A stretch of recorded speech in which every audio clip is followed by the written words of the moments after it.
This is Eric Postable with Body Morph Pros. I'm here with Faye Hackett, NPC figure competitor. Faye, how's it going? It's going. I'm done training. I'm starving. Well, if you need to get your protein shake while we do this, you can. Do you shakes after your meals or after workouts? Actually, I'm fortunate enough to have a cook at work that'll make me whatever I want when I walk in the door. Oh. So I'll probably have chilaquiles and eggs. So you leave from the workout and go straight to the restaurant? Yeah, I will shower here and go to work. Okay, awesome. So I guess we're jumping the gun here, but Faye obviously started competing recently in the figure division, and so tell everyone a little bit about your background and what got you into competing. I went to Spain for the first semester of my junior year of high school, and I never realized that there are no fat people in the rest of the world. Like, if there was a fat person, it was a tourist, and you knew it.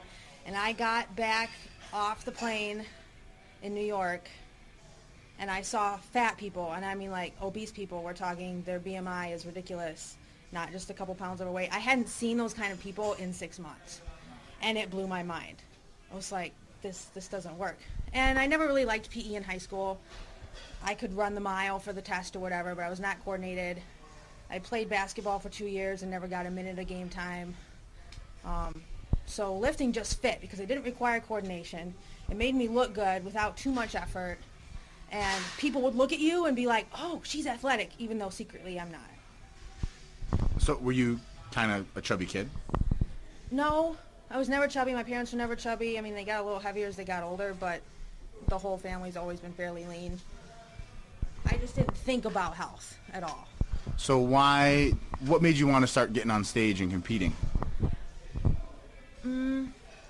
I was just a year out of high school. I was living in South Dakota, and there was some muscle magazine laying on the rack at the YMCA gym, and I said, holy crap, I want to look like her. And I'm pretty sure it was Amanda Latona. It wasn't even a figure girl. I don't remember. And then I started looking around for shows. I didn't know the difference between NPC and all the other organizations. I just found the closest show, which was 12 hours away. I think it was NGA. I drove 12 hours by myself. I did my own diet. I had a trainer. He was a National Guard Reserve, and he shipped out a week before my show. I was devastated. We trained every morning at 5 a.m., 6 days a week. And he gave me a really good basic foundation, like teaching me the major lifts, stuff like that. And the crazy thing is, I had been personal training for almost 2 years before I ever worked with him. And it showed me all the crap I had been doing with my clients. It's like, how can you make people do this when you can't front squat, you can't overhead squat, you can't do basic Olympic lifts, you have no business teaching other people what to do. Yeah, I got results because everybody knows you can get results for the first couple weeks when you go from 0 to 60. But I learned so much working with him, and I think that was even more important than getting into the competing, per se. So I went and did that show, and I won, which isn't saying anything. It was NGA. But still, like, I had a great time. It was a $60 Amazon suit. I got a trophy. I didn't learn the difference between the organizations till I moved to Chicago and started seeing Facebook posts from all my gym friends. So this last year, we jumped into a couple of shows. We've had some success. I know that you competed at the Iowa show. Recently, we did Junior Nationals this year. So let's talk a little bit about some of those experiences and some of the placings. And I know now we're in the off-season, so we'll talk a little bit about that too. I think it was Iowa State, Badger State, something like that. It was Iowa State, yeah. Thank you. I'm sorry, I don't want to not give Ernie credit. It was a fabulous show. Actually, it was really long, but it was still a fabulous show. I won that. I honestly don't remember a minute of the stage time because I had a lot of other crap going on in my life at that point. But I do have the trophy. And you won the overall there. Yeah, I won the overall. Like I said, I don't remember it. I just lined up. I did what they told me. I'm like, I'm hungry. Get me out of here. I only had one piece of pizza that night, though. The regrets of looking back and saying I should have eaten more. I'm glad I didn't because I like how I came into USA's. That was my favorite look, which was, 6 weeks later? So that was a fun show. I chose to be and they call the person for second place, and then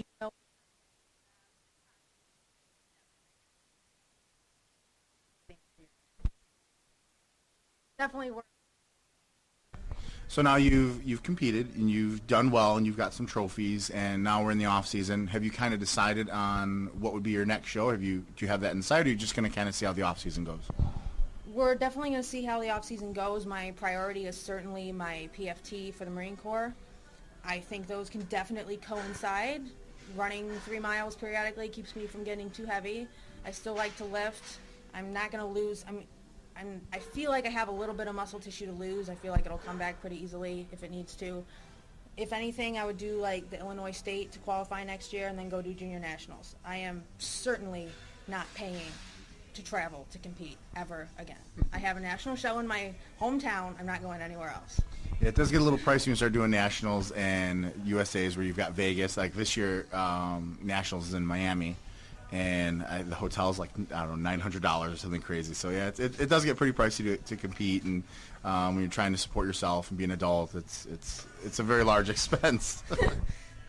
So well, so talking about the Marines, right? Let's talk a little bit about that. What made you want to get involved into enrolling in the Marines? I started thinking military when I had a friend who competed in bodybuilding. He didn't have a super big break. He was young. He just did the teen division and basically got tired of school and enlisted. His life is not that great now, but it was an idea. It pays for school. I had a lot of financial difficulties. I'm at a point in my life where I need security. I need to finish school. I need a job. I want to be done with this tips every weekend. Am I going to make rent baloney? I always make it, but someone's got to stress about it. Yeah. We've all been there. At some point, we all have to decide to be adults, right? So let's talk a little bit about the workouts. How often are you doing weights a week? I know you mentioned that you're doing some 3-mile runs. Obviously, that's for the Marines there. But how often are you doing weights? How often are you doing cardio? What does your split look like in a given week? Cardio, I like to run with someone, and I want to thank Emma because she's really listened to a lot of my baloney the past couple weeks. And she goes running with me. We have a fabulous time. I don't time it. I don't keep track of it. We just run till we're gassed. So we'll do that 2 or 3 days a week. I'll do stairs or some other kind of cardio one more time. I honestly don't do a lot of cardio. I never have. When I compete in the future, I will do more cardio.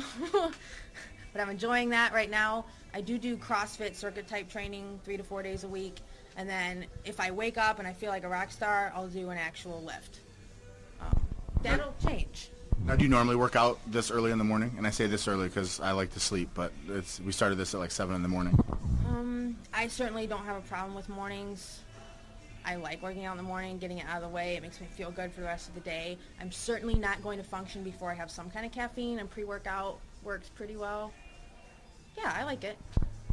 Now, what does your family think about all this? The competing and the suits and the glam and the hair and Are they supportive? To an extent. Do they think you're weird and are they like, why are you so thin? You got to eat. They don't think it's weird. They think it's not a good use of time and money and not necessarily healthy, which to an extent I would agree with. Yeah. It takes a certain kind of person to do it the right way and balance all your priorities. What are you talking about? This sport is cheap. It barely costs any money to compete. And you make millions once you go pro. Oh, God, I can't wait for that day. Let me know when that day comes. I'm not a pro, so I couldn't tell you. I gave it up because I'm still struggling at the bottom. Yeah, I couldn't afford it anymore. It got too expensive. But let's talk a little bit about your diet. So now that you're in the off season, and I know you work at a restaurant, I've seen some of the food you put on Facebook. It looks delicious. I'm gonna have to have you cook me sometime. But talk a little bit about your macros. Are you following them? Or are you just kind of eating and eyeballing things? Like, how are you working things in the off season as far as diet goes? Contrary to what I've seen a lot of people do, I've never measured food. I've always eyeballed it. And I'm not saying that's the right way. I mean, I did not win junior nationals. I could have come in a lot tighter for both shows. So I do eyeball things. I've worked in a restaurant basically since I can remember, and I know how to work around things to fit my dietary needs. We have a lot of phenomenal salads. You can just throw protein on it, and it's a pretty decent low-carb meal. I do love prepping food. I have a client once a week. I take him grocery shopping, then we clean out all the crap from last week in his kitchen, and I cook him his food for the entire week. And it's like, it makes my week. I love it.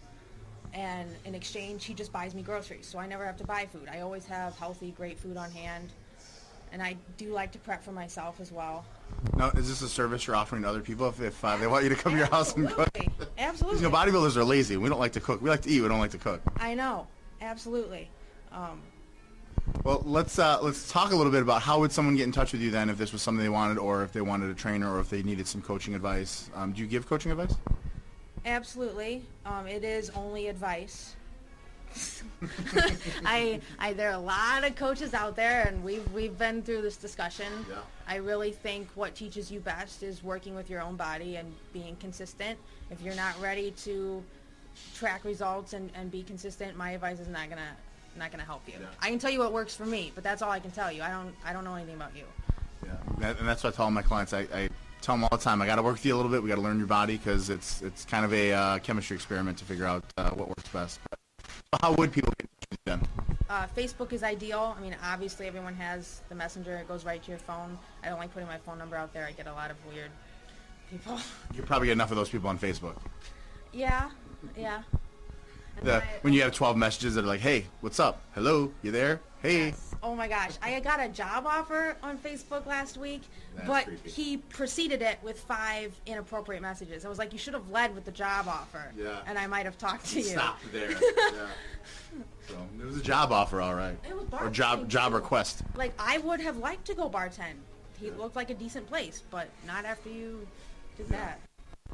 Creepers. Gotta love it. Well, anyways, before we cut out of here, anyone you want to give a thanks to? I know there's always a support system to competing. Anyone you want to say thanks to?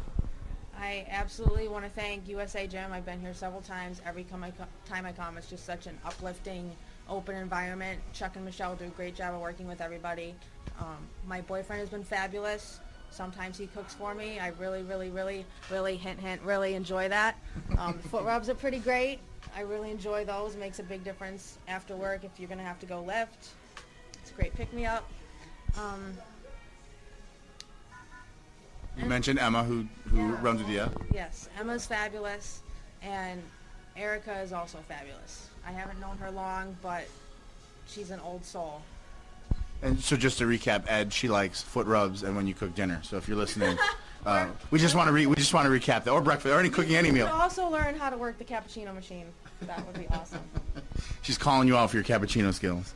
All right. Well, hey, we appreciate you coming out. I know it's early in the morning. I know you got to run and get to work and do adult things, but we do appreciate the time. And I'm sure we'll see you on stage soon doing awesome things. You have a great look on stage, and I think you have a great future ahead of you. So hopefully you won't stop, and maybe someday you will make those millions. But on behalf of Faye Hackett, this is Eric Posaple with Body Morph Pros, and we'll catch you guys back at the gym. Thanks a lot. I appreciate it. Thank you.